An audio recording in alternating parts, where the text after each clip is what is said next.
I'm Tim Zajkowski. The premise of this show is simple. I have conversations with entertainers that no one's ever heard of. I'll be shooting the breeze with actors, directors, writers, comedians, athletes, musicians. Simple entertainment.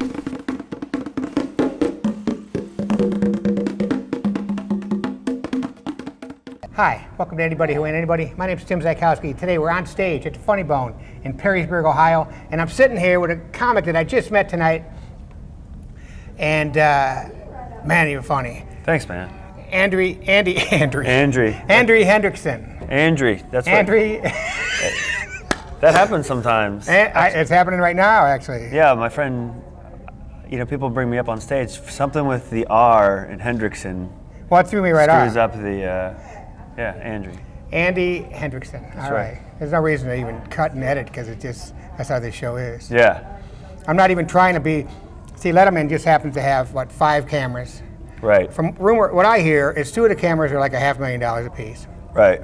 2 of them are about $275,000. One of them is $200,000. Best camera operators, best audio guys, best. And you have Mike. I got Mike. I got Uncle Dick, who is the first time he's ever done this for me. So he just happened to be standing around saying, "What can I do?" And I says, "Well." It's a nice camera, though. Is that a high-def camera there? No, it's actually not. Oh. It's mini DV, but it is a nice camera. Yeah. It does show up. Things end up being nice. Crisp. Yes, absolutely. All right. Well, thanks for being on the show, Andrew. Thanks. Now, how long have you been in the business? I've been doing it 11 years. I've been full-time for about 8.5 of that. Really? Nice. Yeah. So you kind of got there quick. I guess so. I didn't think about it like that, but I guess 2.5 years. Well, to do it full time and to earn a living doing it, that's the hard part. Yeah, that's the hard part. Now, do you write word for word? Do you put it down on paper like that?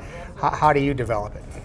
Normally, I take an idea. If I get an idea, I'll put it in my phone, or I used to have a pad. I just write on the pad, and then I'll go and I'll sit down somewhere with a pen and paper and just work out that idea and just keep working on it. Sometimes I'll just take a topic and I'll be like, books. I'm going to write about books. That simple. All right. I mean, yeah. Not that it's that simple, but I've been recently sitting down and throwing stuff like, what is it? The innocent until proven guilty. Right.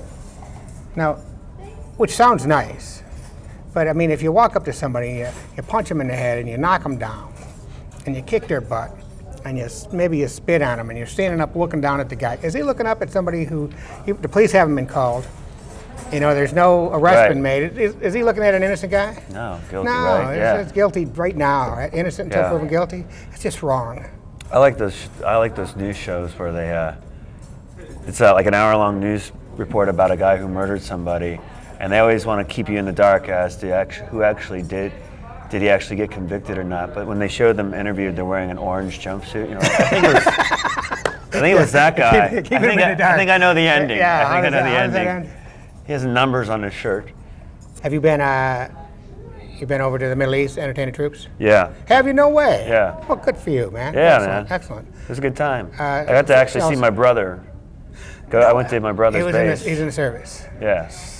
Where? My whole family's military. So, really? Except for me. I don't know what happened. What are you going to do, I tell jokes. Where'd you go over there? Went to Kuwait and to Iraq. And that was it. When did you go? It's February of 2006. We left just before, 2 days after I got home, one of the mosques was bombed. I don't know what city, but that's when all that internal strife started. It was bad out there, but we were kind of fighting Saddam's people, and that's when they really stirred up the pot, and there was like civil war, internal, So I got out of there just before it got bad, or it got worse. How much time did you spend over there? It was about 2 weeks. Oh, yeah, excellent. 2 days in Kuwait, 2.5 days in Kuwait, and the rest in Iraq. I've never been. I would go tomorrow if I had half a shot at it. I'd go. Yeah. I would go as soon as I could. It's a great experience. Well, yeah. Yeah. It's exciting. It's hard. I don't think it's a leisure trip by any means. They work you like a dog, man. What I understand is the soldiers just can't appreciate you enough. They just love. Yeah. What are you doing here? Why'd you leave the safety of the United States to come over here and amuse us? Yeah, they're really grateful. They will, all of them will line up, and everyone will walk by you and shake your hand on their way out and say thanks. I've heard nothing but nice stuff about it. So yeah, it's a about good that thing. part of it. Right. You know, it's hot. You eat sand. You know, you drink hot water. Yeah, when I went 2006, one of the things that sucked about it was they had some of the big, we did a couple of the big bases, but we did a lot of, they call them FOBs, forward operating bases, where it might be a 100-person base or something. And this was, I don't know when the war, I can't remember when the war started, but so these bases hadn't even really been set up that well. Oh, okay. So you're sleeping on cots. The toilet situation's horrible. Yeah. You're just tired, and then some days we get in a helicopter, you go into a Black Hawk, and you fly, you do you meet and greet everybody. They show you around the base, and we're like, oh, look, another pile of dirt, But you got to be. It's nice to go meet everybody, and right. And then you do a show, and then you hop on a Black Hawk and do it 2 more times that day. Now, who'd you go with? Mark Sweeney is one. He's out of St. Louis. Warren Hall. I don't know where he's out of anymore. Jeff something. And I can't recall his name right now. I can't think of the other guy's name. And how much? There was 5 of us. And how much time do you do? We did 20 minutes each. 20 minutes each. Wow, so that's quite a show. Yeah, and then it's funny because by the end of the 2 weeks, you have your perfect Iraq set. Oh, yeah. Yeah. Now, you ever do any acting? Just a little bit. I've never really I took a class one time, a long time ago before I was even doing comedy. I'm better at it now, but it is not way harder than I thought. And you see love scenes with, and then I've done, I don't know if you could tell from where you're sitting. Porn? But I'm not really, well, okay, it was 3 of those. But I've done some love scenes. And when you're rehearsing, it's just, okay, first off, can he touch you? Right. The director asks, the actress, can he touch you here and can he touch you? One said, he can touch me anywhere he wants. He just can't, just don't, look and look. Now you're rehearsing. You're rehearsing. It's weird because there's people around looking. Right. Oh, okay. Now try this one again. Now do this. And then in acting class, now there's 40 people watching. Yeah. And comfortable, normal. But you're supposed to forget about that and just do what you're doing. Yeah. And it's really hard to forget that there's 40 people. Yeah.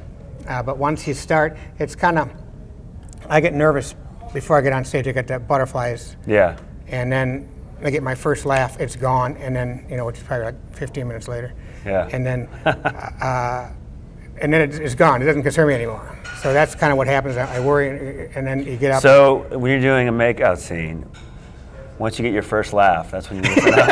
And it's usually the woman going, God. Like, really? That's how you kiss? Yeah. Laugh. Tension's gone. That's right. Yeah. So, thanks for pointing it out on my show. Now, who's the biggest comics you've worked with? Some of the big guys? I got to do. I was on the same stage, same night with Dave Chappelle. That's probably the biggest. Yeah. I was in D.C. and he came in and did a guest spot. Oh, okay. So I always put that on my credits. Did you get work with Dave Chappelle? But it was just by chance that he. With Brewer, I've worked with Brewer, Louis Black, Louis Anderson, Kevin Nealon, John Panette. Those are some of the bigger names I can think John's of. Fun. Yeah, he's a great guy. Yeah. But anyways, Andy Hendrickson. Well, thanks, buddy. Man, it was very nice to meet you. Yeah, nice to meet you too. It was very easy to talk to, and good luck.